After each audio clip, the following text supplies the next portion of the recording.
Durant la nuit du 24 au 25 octobre 1917, les bolcheviks, avec à leur tête Lénine, prennent d'assaut le palais d'hiver, siège du gouvernement russe. Le palais a beau être défendu par un millier de soldats, il finit pourtant par céder la nuit suivante. L'un des événements les plus décisifs du XXe siècle vient d'avoir lieu. Dimitri Shostakovich, lui, n'a alors que 11 ans lorsque s'ouvre une nouvelle ère en Russie. Nouvelle ère politique, mais aussi nouvelle ère artistique. Les artistes, portés par cet incroyable élan d'optimisme politique, se libèrent peu à peu des carcans dogmatiques qui retenaient leur créativité jusqu'alors. Leur regard sur l'art change. L'art doit devenir un processus total qui transforme la vie et non plus une fabrique d'objets destinée à distraire le bourgeois. L'art russe voit alors fleurir de nouveaux ismes avec la multiplication des manifestes esthétiques. Quelques exemples: le suprématisme de Malevich ou Popova, composé uniquement de formes élémentaires, le carré, le cercle, la croix. Le futurisme, qui exalte le monde moderne, en particulier la civilisation urbaine. Prenons par exemple L'homme à la caméra de Tsiga Vertov.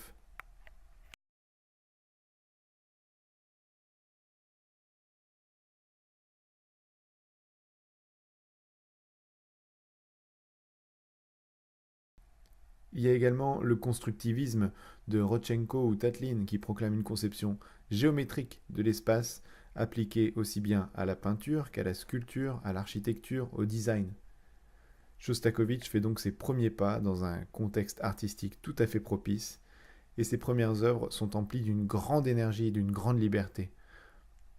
Regardons un montage tiré du documentaire Keeping Score, qui évoque très clairement cette frénésie artistique qui caractérise les premières années de l'Union soviétique. La musique qui accompagne ce montage est extraite d'un ballet de Shostakovich intitulé très justement L'âge d'or.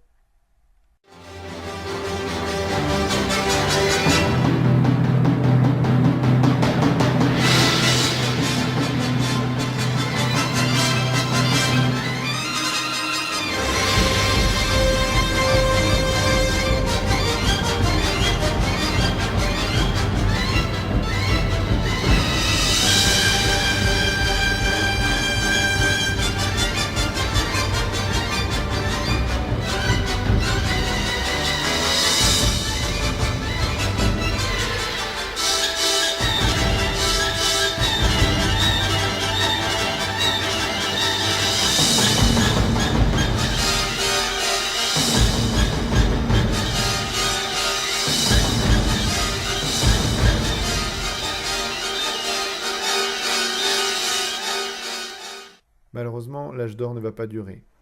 À la mort de Lénine, en 1924, Staline parvient à se hisser à la tête de l'Union soviétique et le pouvoir commence à envisager de plus en plus l'art comme arme de propagande. Et aux alentours de 1930, une nouvelle doctrine est élaborée qui va chasser la diversité d'expression, le réalisme socialiste. Cette doctrine est élaborée notamment par Staline et Jdanov, et elle est consacrée par l'écrivain Maxime Gorky lors du premier congrès de l'Union des écrivains soviétiques en 1934. Je cite: Le réalisme socialiste, en tant que méthode fondamentale appliquée à la littérature russe et à la critique littéraire, exige de l'artiste une représentation véridique, historiquement concrète de la réalité dans son développement révolutionnaire.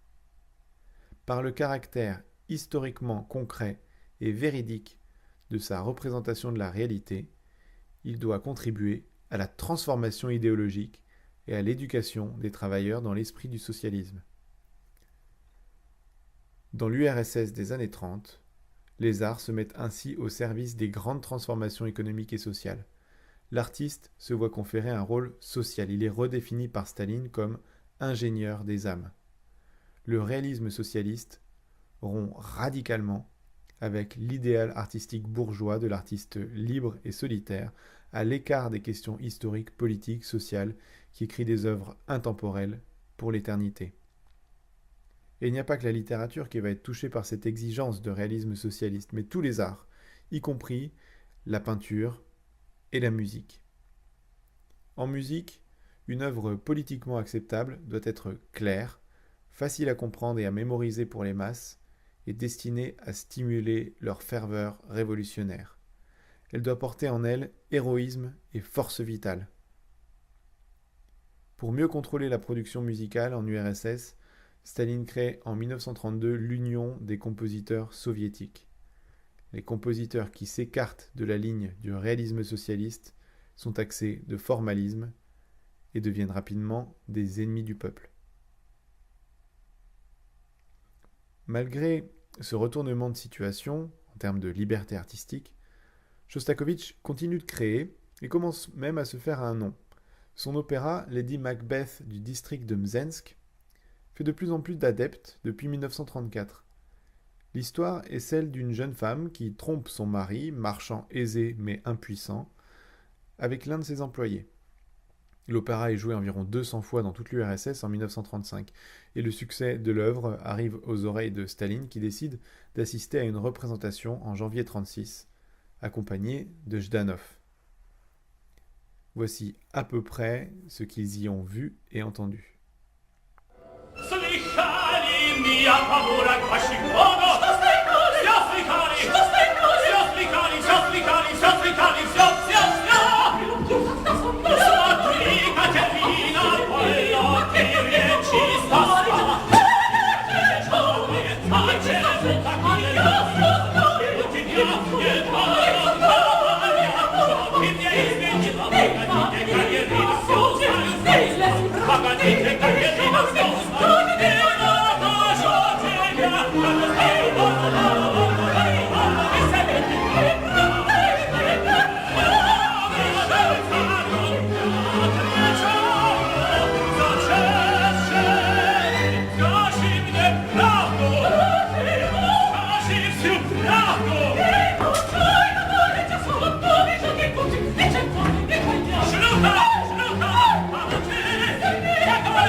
Il ne reste plus pour Shostakovich qu'à attendre la réaction de Staline, et celle-ci ne se fait pas attendre. 2 jours plus tard, Shostakovich achète la Pravda, le journal officiel du parti, et il trouve un article consacré à son opéra. Un article qui porte un titre peu engageant. Le chaos remplace la musique. Voici ce qui est écrit. Tout cela est grossier, primitif, vulgaire. La musique glousse, vrombit, halète, souffle. Shostakovich est passé à côté de ce qu'exige la culture soviétique. Chasser la barbarie partout dans la vie soviétique.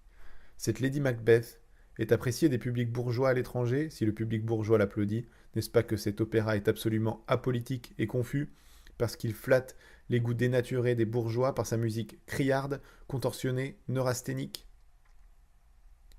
Lady Macbeth est retirée des affiches, les répétitions de la 4e symphonie de Shostakovich sont annulées, Shostakovich se retrouve isolé. Les jours qui suivent, les critiques à son encontre pleuvent au sein de l'Union des compositeurs, de la bouche même de ceux qui auparavant avaient fait l'éloge de son opéra. Il est qualifié d'ennemi du peuple, ce qui n'est vraiment pas bon signe parce que dans un contexte politique d'intensification de la terreur, entre des accusations et l'arrestation, les persécutions, voire la mort, il n'y a qu'un pas. Parce que nous sommes en 1936, l'année où commencent les grandes purges staliniennes. Staline va faire disparaître 90% des généraux de l'armée rouge, et on ne compte pas les artistes victimes de la répression du régime. Le poète Ossip Mandelstam est assassiné en 1938. Boris Kornilov, auteur de paroles de chansons révolutionnaires, meurt en détention en 1938. Le dramaturge Vsevolod Meyerhold est fusillé en 1940. Sa femme est tuée à coups de couteau dans sa propre maison. L'écrivain Isaac Babel est jeté en prison en 1939, exécuté en 1941. La poétesse Marina Tsvetaeva, psychiquement brisée par l'exécution de son mari et la déportation de sa fille, se suicide en 1941. L'écrivain Boris Pilniak est arrêté et exécuté en 1938. Le directeur du conservatoire de Moscou, Boleslav Sprievsky, meurt en détention. La pianiste Maria Greenberg voit mourir son mari et son père en 1937. Et tant d'autres encore ont disparu durant ces années. Shostakovich ne doute donc pas de son arrestation prochaine, d'autant qu'il y a une phrase dans l'article de la Pravda qui prête guère à l'optimisme. Shostakovich fait l'original en pensant créer l'originalité, il joue à l'hermétisme, un jeu qui peut fort mal finir. Autant dire que Shostakovich a déjà un pied dans la tombe, et comme la police politique a pour habitude d'aller chercher ses victimes la nuit dans leurs immeubles, Shostakovich se couche désormais tout habillé et tient une petite valise toujours prête dans l'éventualité d'une arrestation.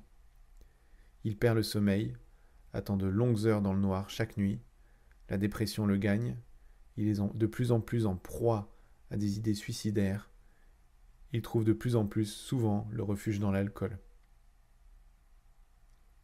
S'il est un grand mystère dans la vie de Shostakovich, c'est la raison pour laquelle Staline lui a laissé la vie sauve. C'est quasiment un miracle. À mon avis, Staline pensait que Lady Macbeth n'était qu'un faux pas de la part du compositeur. Parce qu'en 1936, Shostakovich est surtout connu pour ses musiques de films, et notamment pour ses chansons populaires qu'il écrit dans des films révolutionnaires de propagande. Parmi elles, il y a la chanson du film Contreplan, et c'est la préférée de Staline.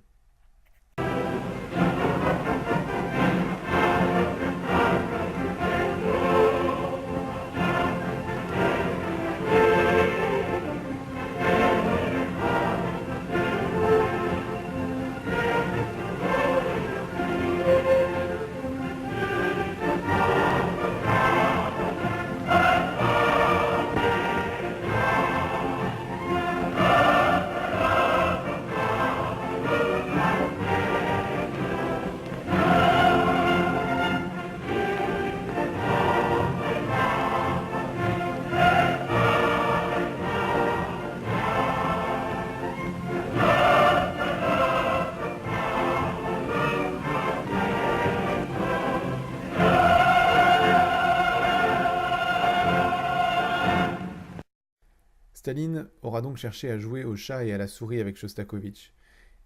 Il a pleinement conscience du grand talent du compositeur, et d'ailleurs, l'article de la Pravda, qui reflète ses idées, souligne ce point. Seulement, c'est un talent qu'il juge gâché dans Lady Macbeth, et pour y remédier, il lui met tout simplement le couteau sous la gorge, il le menace de mort, de manière à ce que ses prochaines œuvres suivent la ligne idéologique du réalisme socialiste.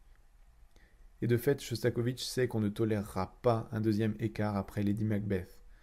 Alors avec courage, il continue de composer. Il dira même à un ami « S'il me coupe les deux mains, je tiendrai ma plume entre mes dents et je continuerai à écrire de la musique. » Et c'est dans ce contexte que naît la 5e symphonie de Shostakovich. L'enjeu est énorme. Il doit montrer qu'il sait composer une musique politiquement acceptable. Transportons-nous donc au 21 novembre 1937. C'est dans cette salle que la vie de Shostakovich peut basculer. La 5e symphonie est à l'affiche des festivités organisées à Leningrad à l'occasion du 20e anniversaire de la Révolution d'octobre.